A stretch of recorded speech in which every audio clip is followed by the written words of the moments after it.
saya haruskan bekerja. Tidak boleh nganggur, tidak boleh malas. Kecuali dia memang sudah sepuh, sudah pensiun, sudah sakit, yaitu tidak kayak gitu. Tapi kalau dia masih muda, masih kuat, pikirannya masih istilahnya punya daya kekuatan, kok nganggur. Nah itu tetap kita wajibkan bekerja. Jadi di tempat kami tidak ada yang katanya Tarekat tidak boleh kerja, harus mentalak dunia. Enggak kayak gitu. Tarekat adalah sebagai satu jalan keseimbangan.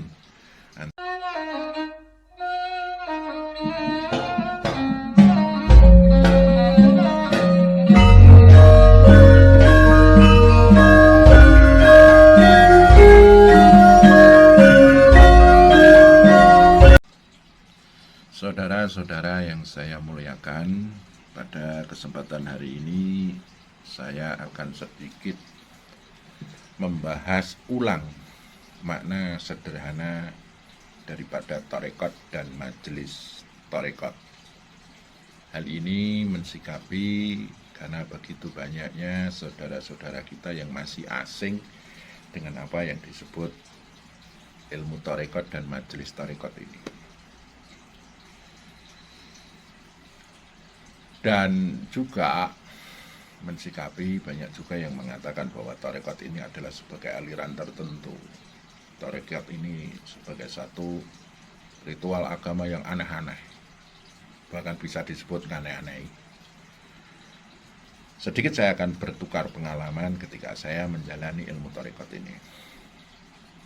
Selaku umat Islam tentu saja kita akan memegang teguh apa yang disebut dengan rukun Islam, yaitu syahadat, sholat, puasa, zakat, dan haji. Secara syariat, rukun Islam itu kita pegang sebagai satu hukum perintah, tata aturan dari Allah agar kita bisa masuk dalam keislaman sebagai satu tanda bahwa kita sebagai makhluk atau manusia yang taat kepada Allah, taat perintah. Dan di dalam syariat tersebut akan terkandung satu hukum-hukum yang menata dan mengatur tentang tata cara 5 rukun Islam tersebut. Di dalam pelaksanaan kita melaksanakan 5 rukun Islam tersebut akan bersinggungan dengan sah dan tidaknya syahadat, sholat, puasa, zakat, dan haji tersebut.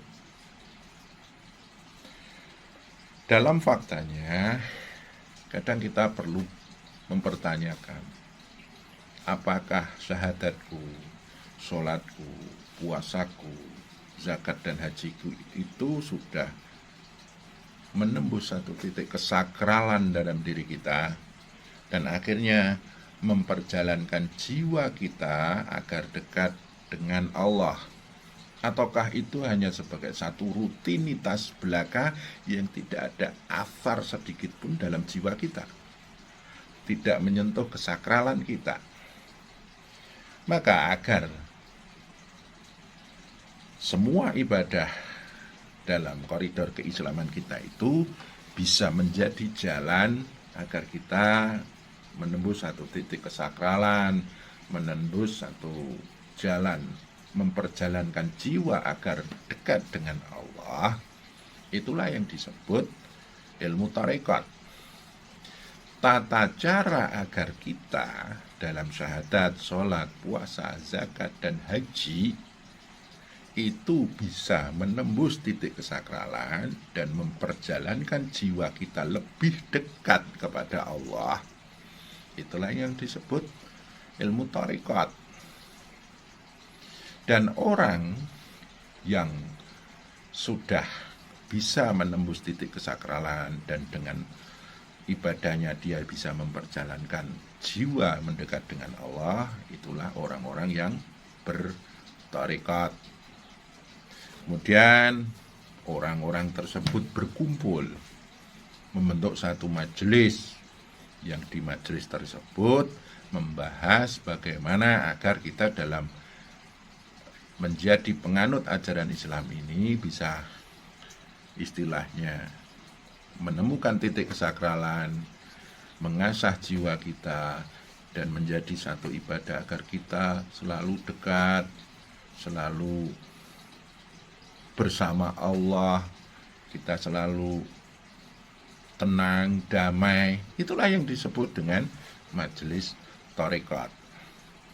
Secara personal, orang-orang yang sudah memperjalankan jiwanya berjalan menuju Allah, itulah yang disebut salik.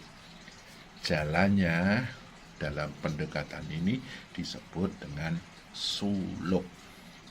Tarekat itu bahasa Arab, bahasa Jawanya adalah tirakat. Jadi aslinya sangat sederhana. Sangat sederhana. Kalau kita sudah bisa melakukan syahadat, sholat, puasa, zakat, dan haji, itu bisa semakin dekat dan mendekat kepada Allah. Itulah yang disebut tarekat. Kalau kita belum bisa menyentuh itu baru kita menapaki jalan syariat sebagai laku ketaatan. Mau masuk ke sakralan atau memperjalankan jiwa, yang penting kita melakukan. Itu masih dalam koridor syariat. Terus selanjutnya, di dalam sebuah majelis tarekat ini, syarat utamanya adalah bahwa ilmu tata cara pendekatan diri kepada Allah ini harus muktabaroh. Apa makna muktabaroh? Sanad ilmunya, tata cara melakukan peribadatan mendekatkan diri kepada Allah itu harus nyambung ilmunya, apa istilahnya, sanadnya itu sampai kepada Rasulullah. Logika sederhananya adalah saya belajar kepada guru saya belajar kepada gurunya, ini ada gurunya lagi, sampai mentok nanti nyambung kepada Rasulullah Shallallahu Alaihi Wasallam. Itulah yang disebut muktabarah, jelas sanadnya. Terus di dalam praktek melakukan ilmu tarekat ini, maka ada yang disebut baiat. Baiat itu apa? Baiat adalah sebagai satu pertanda bahwa di majelis tarekat tersebut memang sanadnya muktabarah, nyambung kepada Rasulullah Sallallahu Alaihi Wasallam, dan orang yang belajar ilmu tarekat tersebut disambungkan sanadnya sampai kepada Rasulullah Sallallahu Alaihi Wasallam. Jadi baiat itu bukan satu hal yang menakutkan, suatu hal yang istilahnya perlu kita curigai. Ini apa ini maknanya?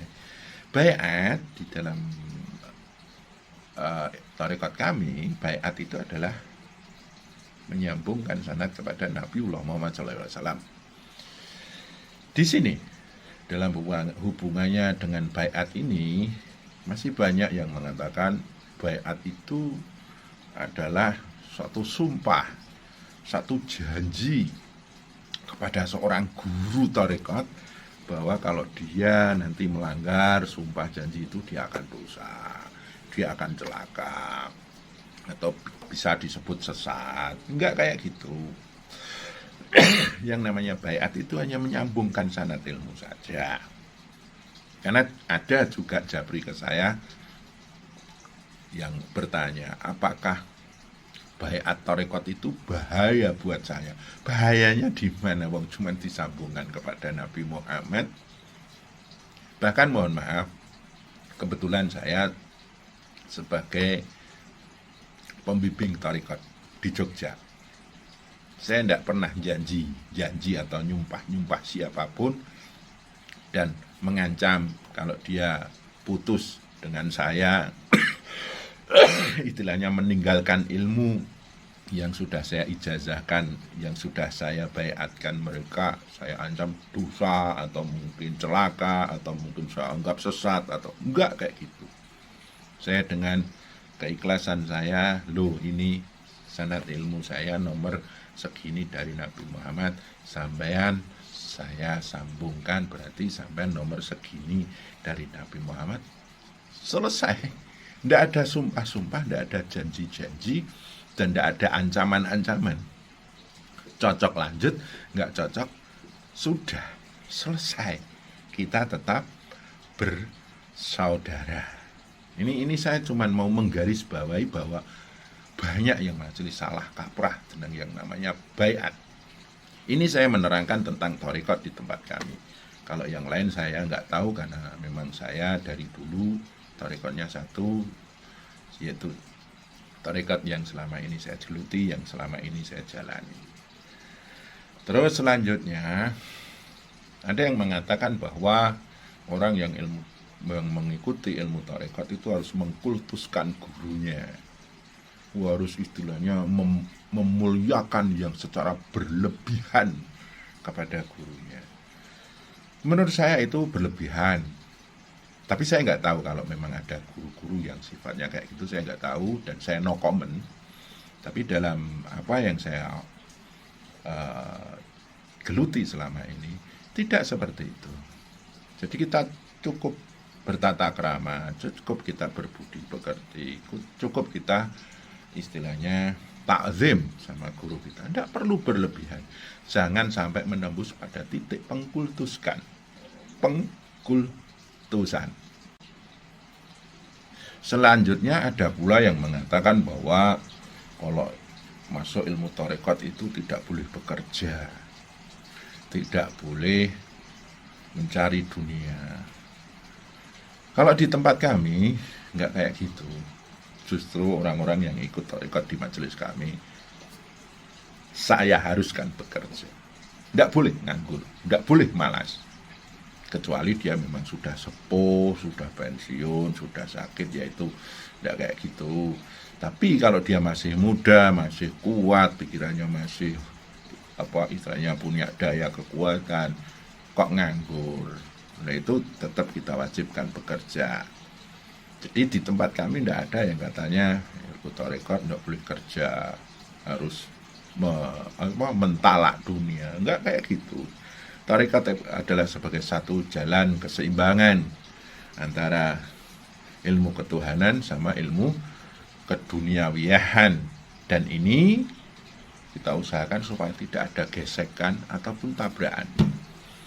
Secara hablu minallah dan hablu minanas itu sebagai satu menu yang kita olah dengan satu keseimbangan dalam diri kita.